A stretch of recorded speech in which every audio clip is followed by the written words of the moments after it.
Today's Love This Way show is brought to you by The Club. The Club is a safe space I curated just for you. There's tips, challenges, downloads, ebooks, journals, coloring books. Just all you need to help you to succeed in your relationship endeavors. The best part? Each tier comes with free coaching sessions with me. So if you've been wanting to book a session with me but couldn't quite afford it yet, join a club and save hundreds.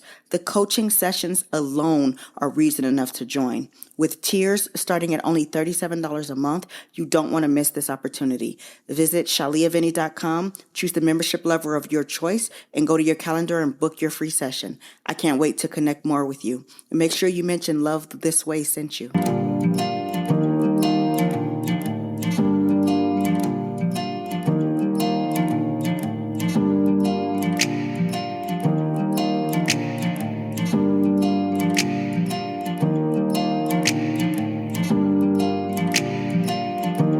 Hello and welcome to the Love This Way podcast, the show that exists to help men and women everywhere to be better at love. Never any gender wars, back and forth, or nonsense. Just great tips to help you find and sustain the love of your dreams. Because love is a journey, but you need direction. So get ready because each episode we're going to be talking about our real life issues, answering tough questions, and building solid relationships with one another as we heal, learn, and grow. I'm your host, your girl, Dr. Shalia Vinny, and today's show we answer one question. Is it love or is it trauma? Are you ready? Hey babies, welcome back to another episode. Today we're going to be tackling a question that so many of us face but rarely talk about openly. Is it love or is it trauma? Because sometimes what feels like deep connection and passion is actually rooted in unresolved wounds, not genuine compatibility. Now, the lines can blur when chemistry is intense and when the highs feel incredible and when the lows cut so deeply that you wonder why you can't let go. But here's the truth. Love and trauma can feel eerily similar, but their impact on your life is vastly different because love builds you up while trauma can trap you in cycles of confusion and hurt. So today, we're going to explore how to tell the difference, why it's so easy to mistake one for the other, and how to break free from the patterns that keep you stuck in relationships that hurt more than they heal. So if you've ever questioned whether your feelings are rooted in true love or in something more complicated, this episode is definitely for you. So I want to first kick it off by saying trauma bonds are one of the biggest reasons people confuse love with something more toxic. A trauma bond happens when a relationship is fueled by emotional highs and lows, which is often triggered by instability, conflict, or even unresolved wounds from your past. So let's break down why trauma can feel so much like love. Number one, of course, you've got your emotional roller coaster. Trauma bonds often involve cycles of extreme highs and lows. The highs feel euphoric, like you've never been more connected to someone. But then the lows leave you feeling insecure, desperate, or questioning your worth. Now, this emotional whiplash can basically trick your brain into thinking the intensity is equal to love. Then you've got, of course, the chemical reactions in the brain. This constant cycle of conflict and resolutions releases dopamine and oxytocin, which creates a perfect chemical little cocktail in your brain that feels addictive. So you might find yourself craving the person even when they're the ones causing you the pain. Then, of course, familiar pain always feels comfortable. If you've experienced emotional neglect, abandonment, or instability in the past, a trauma bond might feel familiar, almost like home. So your brain unconsciously repeats these patterns, seeking to resolve old wounds through the new relationship. So I want you to know some of the key signs that you might be in a trauma bond. You feel drawn to them even when they hurt you. The relationship feels like all or nothing with little stability in between. You constantly seek validation or reassurance, even though you never feel like enough. You stay because you believe their love will eventually heal your own pain. This is classic signs of being in a trauma bond. Now, trauma bonds don't happen randomly. They're often the result of unhealed wounds from our past. Now, these bonds aren't created solely by the dynamics of the current relationship, but they're deeply tied to the emotional and psychological patterns that we bring into it. So we need to explore how we end up in these relationships in the first place and why they feel so powerful. Okay, so how do trauma bonds form? You could be carrying unhealed wounds from the past. So many of us enter relationships with unresolved trauma from our childhood, from family dynamics, and even past relationships. So, like if you grew up in an environment where love felt conditional, inconsistent, or even unsafe, your brain may have learned to associate love with struggle or instability. For example, if you had a caregiver who was emotionally unavailable or unpredictable, you might unconsciously seek partners who recreate that dynamic because that feels familiar, even if it's painful. This is your mind's attempt to resolve those old wounds through your new relationship. You might even have trauma in your current relationship. Sometimes trauma bonds develop within the relationship itself. So if your partner is emotionally volatile, manipulative, or inconsistent, their behavior can create a cycle of highs and lows that mirrors patterns of past trauma. Over time, the unpredictability of their love and validation can feel addictive, trapping you in this bond. You might stay because the good moments feel so intense and rewarding that they overshadow the pain, or because you believe you can fix the relationship and earn their consistent love. This rarely ever works, by the way. They got to heal themselves, but that's another episode. Anyway, then let's talk about why we're actually drawn to trauma relationships. Most of the time, it's because of unresolved trauma that creates vulnerability. When we carry unhealed wounds, we're more likely to tolerate toxic dynamics because they resonate with patterns we've experienced before. We might believe that love has to be earned or that it's normal to endure pain for connection. If we've never experienced a secure, stable love, we may not recognize the red flags of a trauma bond early on. Instead, we're going to confuse that intensity of the relationship with true passion. And then, of course, chemistry feels like connection. That emotional roller coaster of trauma bonds can mimic the excitement of falling in love. The brain is releasing dopamine during the highs and cortisol during the lows. This is going to create a chemical cocktail that feels intense and addictive. This can make the relationship feel uniquely powerful, even when it's actually harmful for you. The intensity often makes people believe this must be love. It's just so strong. And really, in reality, it's the pool of unresolved trauma playing out in the dynamic. It is so dangerous, but it happens to so many people every day. And then, of course, let's not act like we don't have trauma just meeting with trauma.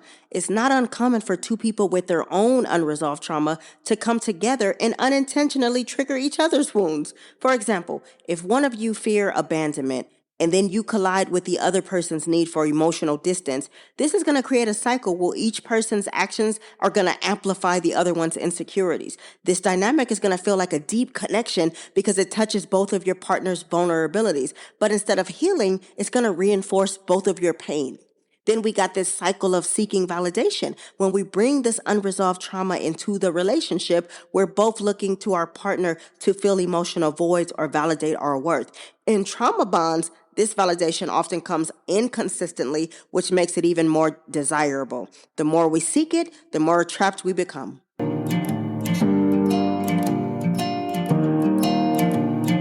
Hey friend, make sure you check out shaliavinny.com. You can join a club there. You can book one-on-one coaching sessions with me. You can buy my books there. Oh, and you can get free advice from me now. Go to shaliavinny.com, click the free advice tab, and go ahead and submit your question. I will be answering those questions on my social medias, so make sure you do that because you don't want to miss out. Love you guys. So we've been discussing trauma bonds and how they start and why they're so addictive, but I want you to know what real love looks like too. So once you've identified the patterns of trauma bonds, how can you tell what true love looks and feels like? Genuine love isn't about constant intensity or conflict. It's about stability, growth, and mutual respect. So I want to talk about what sets true love apart. It's stable and secure right off the bat. That's the first thing. True love doesn't leave you guessing. It feels consistent and calm and safe. There's no need to chase after validation because it's given freely and openly. It's going to build you up. In a relationship, love empowers you to grow as an individual while also strengthening the connection between you. There's no competition, jealousy, or fear of losing yourself. There's mutual respect. Both partners honor each other's boundaries, needs, and emotions. True love isn't about control or manipulation. It's about working together as a team. And of course, the last one I can think of, just off the top of my head, you feel at peace.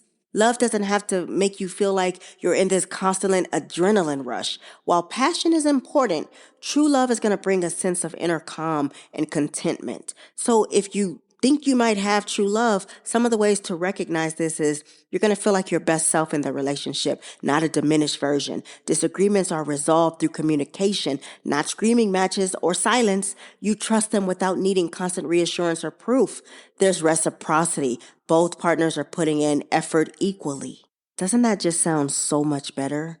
So now that we know that there is a better option, how do we break free from trauma bonds and find real love? Because it's important to know that breaking free is even possible, but it does take work, you guys. So if you're wondering how can you untangle yourself from toxic patterns and move toward healthy, fulfilling relationships, I have a few suggestions. I want you to start by building awareness of patterns. This is so important. This is key. Reflect on your past relationships and notice any recurring themes. Like, do you feel drawn to people who are emotionally unavailable, controlling, or inconsistent? You need to understand your patterns because it's going to help you recognize when you're falling into the same trap. You can even journal about the relationships and how they make you feel. If you notice a cycle of highs and lows, I want you to write it down because seeing it on paper is going to help you to detach emotionally and to gain clarity. I want you then to reconnect with yourself. I want you to focus on your self-worth. Trauma bonds often make you feel like your value comes from the relationship. So rebuilding your self-worth means discovering who you are outside of anyone else's approval. I want you to set healthy boundaries. It's okay to learn to say no. When something doesn't feel right or it doesn't align with your values, boundaries are going to protect your emotional health and keep you from falling into manipulative dynamics. No is a full sentence. And then I want you to seek some support because trauma bonds thrive on isolation. So you've got to share your experience with your friends, your family, even your therapist, anybody who can provide an outside perspective. Therapy especially is helpful for things like trauma bonds because it's going to teach you how to process the wounds that make trauma bonds so appealing. And I want you to take time to heal before you pursue new love. Please avoid jumping into another relationship immediately after leaving a trauma bond. You need to use this time to reconnect with you. You need to rebuild your confidence. You need to reflect on what you truly need in a partner. And when you do that, I want you to lastly set a new standard for love. Define what love means to you now. Write down the qualities you want in a partner and a relationship: stability, respect, trust, peace, whatever that looks like. I want you to use this list as a guide to evaluate future relationships and avoid falling back into the same old patterns. So as we close today's episode, I want you to remember how trauma bonds take root because they don't appear out of nowhere. They grow from the unhealed wounds we carry and the pain that we've endured and the patterns that we've repeated without realizing it. But if you can just recognize this, it's not about blaming yourself. It's about understanding that your past does not have to define your future. Trauma bonds thrive in the absence of awareness. But once you see them for what they are, you can then begin to reclaim your power. You have the ability to break the cycle, to rewrite your narrative, and to step into relationships that feel secure, steady, and truly loving. Healing doesn't mean erasing the scars of your past. It just means that you learn to live with them in a way that empowers you and doesn't hold you back. So if you're still caught in a trauma bond or you're unsure how to move forward, I want you to remember that healing starts with you. By working through your past pain and reconnecting with your worth and setting new standards for love, you can break free from those patterns that no longer serve you because you deserve a love that doesn't test your limits or prey on your wounds. A love that simply lets you be as you are, fully seen and fully valued. Trauma bonds may feel like love, but real love never asks you to sacrifice your peace. It builds you up, heals what's broken, and makes you feel safe in a way that you didn't even know were possible. And that is love. It starts with the love you show yourself. So until next time, I want you to take care of yourself, honor your growth, and keep your heart open to the love you deserve. If you need more help, you can always go to shaliavinny.com and book a one-on-one session with me. I love you and I'm rooting for you always. Today's show is brought to you by The Club. Please rate the show on your favorite streaming platform, share it with one person who you think needs to hear it, and ask them to do the same. Remember to never stop showing up for yourself and the love you desire to have. Good, better, best. Don't you ever let it rest till your good is better and your better is best. Until next time, your friend and relationship strategist, Dr. Shalia. Bye.